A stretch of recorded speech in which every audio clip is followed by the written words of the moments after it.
ادھر تحریک انصاف نے دوران عدت نکاح کا فیصلہ ہائی کورٹ میں چیلنج کرنے کا اعلان کر دیا ہے۔ بیرسٹر گوہر خان کہتے ہیں کہ کیس کا کوئی سر ہے نہ پیر، ہماری توقع کے مطابق فیصلہ سنایا گیا۔ یہ بھی کہا کہ عدالت نے دوسرا نکاح جائز قرار دے دیا، اب دوبارہ نکاح کی ضرورت نہیں رہی۔ رپورٹ دیکھیے۔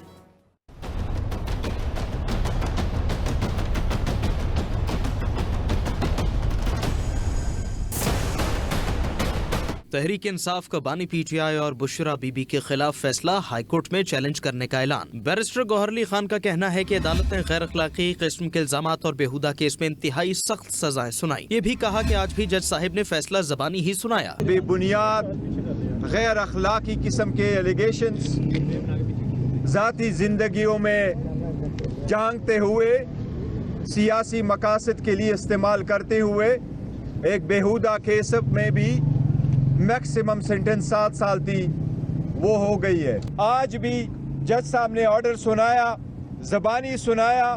بیرسٹر گوہر نے کہا کہ عدالت نے دوسرا نکاح جائز قرار دیا ہے، اب بانی پی ٹی آئی اور بشرا بی بی کو دوبارہ نکاح کرنے کی ضرورت نہیں۔ بشرا بی بی کو بھی بنی گالہ سے اڈیالہ جیل منتقل کرنے کے لیے درخواست دیں گے۔ جج صاحب نے نئے نکاح کی ضرورت نہیں، تبھی اس نے کہا کہ وہ جو سیکنڈ ہوا ہے وہ نکاح ہی ہے، وہ ویلڈ ہی ہے، اور میں نے اس کو ویلڈ ہی کنسیڈر کیا، اس کی ضرورت نہیں ہے۔